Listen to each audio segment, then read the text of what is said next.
Hello there, Amanda here. I just wanted to give you guys a heads up and be truthful and honest and open with you guys as I usually try to be. And sometimes, maybe I don't succeed. Hopefully, I will. Um, but I wanted to let you know that I am no longer admin for the Gabriel's Justice Facebook page. I was removed.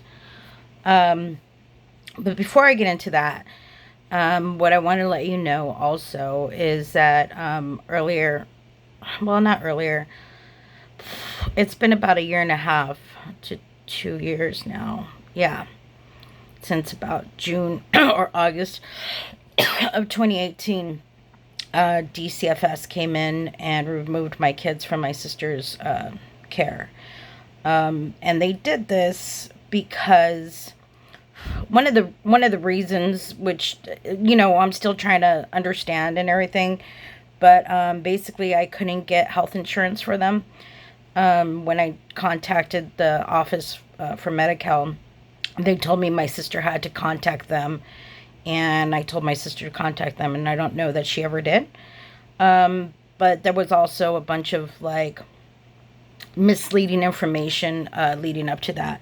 So, one of those pieces of information was that I was not supporting my children. I wasn't buying them clothes. I wasn't paying for food, and which is all a fallacy because my sister had my food stamps card so that she could feed them. And whenever I had money, I would take the kids clothes shopping. So I always made sure that they had clothes and everything they needed in order to survive. Very specifically, I told her that if there was anything that needed to happen, that she needed to contact me instead of, telling other people that I wasn't being helpful. When I've been honestly, I've been homeless since my mom passed away, and uh, oddly enough, even though I think it's wrong to take kids to be homeless with you, DCFS told me that that's what I should have done, but I did not. Initially, I had put my son with his father, and his father never put him into school. So I had to fly him back out here to California because I was in Florida. I had to fly him back here to California. And he and my daughter ended up with my sister. And from there, things just never could get better. No matter how much I tried to make ends meet and make money to try to, get a place so that they can live with me, I just could never make those ends meet. I wasn't getting any child support. And because they didn't live with me, I couldn't collect on any welfare to try to get help. And I asked the social workers many times for help. Um, I think the most shocking part of the whole thing is when I got the reports after they took my kids away, where it said that I was related to Gabriel Fernandez, which, as we all know, is not true. There was a lot of stuff on the reports that weren't true, including me being a drug addict. And so I had to do all the drug tests and whatever. Of course, I came up clean.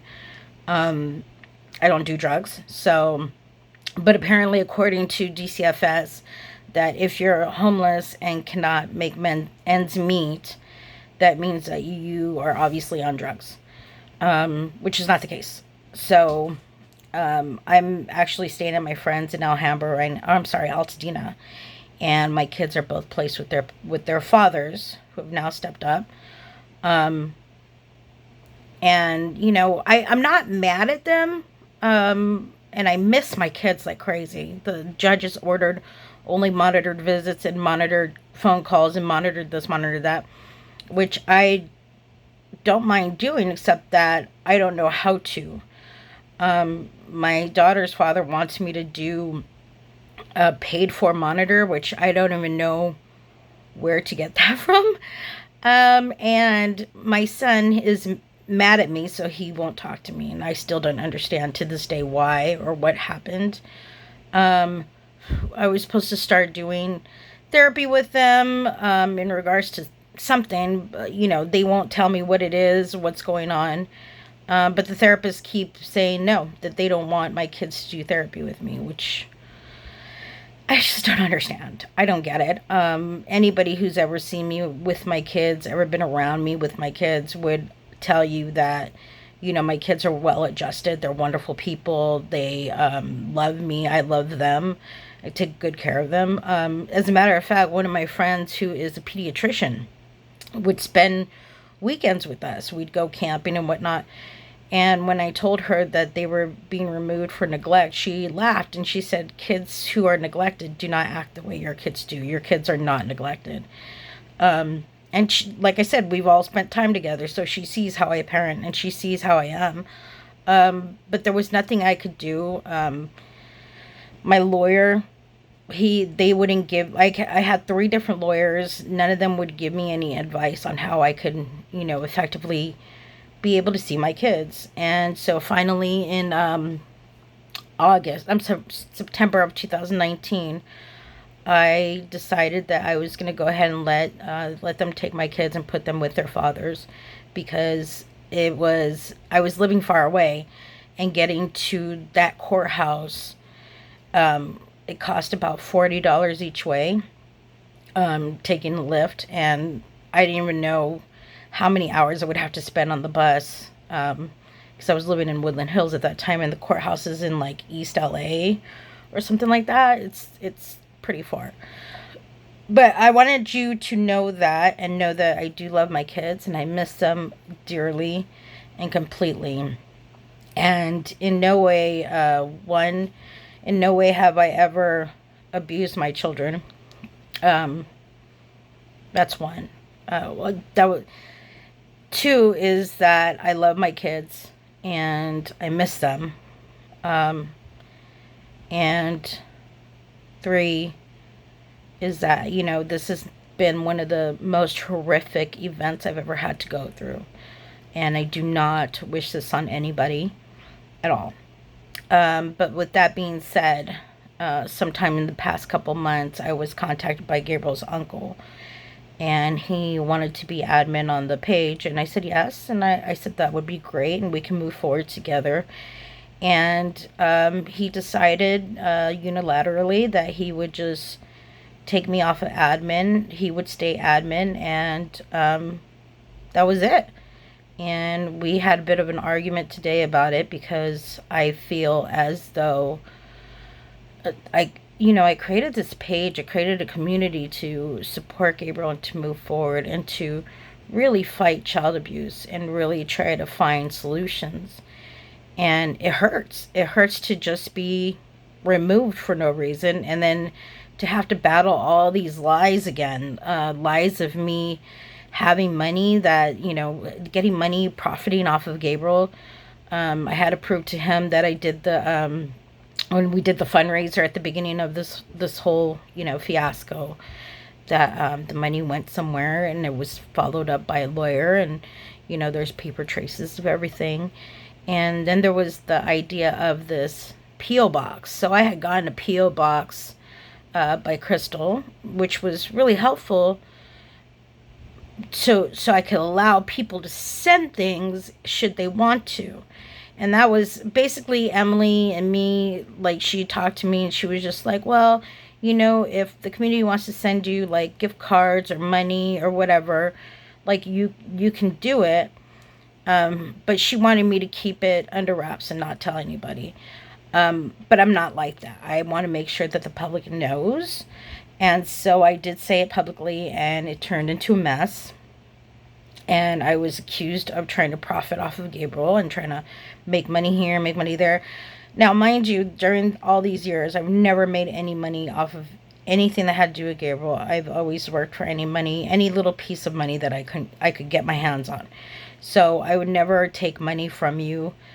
And if I did do fundraising, it would be with full, intention of making sure that you knew where your money was. So when I did the one fundraiser that I did, the money went to Children's Hospital of LA, and all the donors received a card from Children's Hospital of LA thanking them. But that's where the money went. It didn't go to the family. It didn't go into my pocket. It went to Children's Hospital of LA, specifically under the care of the doctor that was overseeing Gabriel's care on his last days. Yeah. Um, but I just wanted to give you a heads up that I'm no longer a part of Gabriel's Justice. I still want to seek justice, finding help for children who are being abused, and find ways to like nix this and, help whatever way, we can. And, we'll see what happens in the future. It's just unfortunately, there's this man who came in and he just decided that all the hard work that I put in and that we put in together as a community is no longer viable. And, he's taking over. So there's that.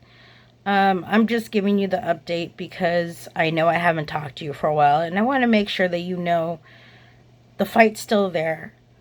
I'm still fighting. I'm fighting for, not only my kids, but for other kids. Like, that's not something that I feel will ever, change in me.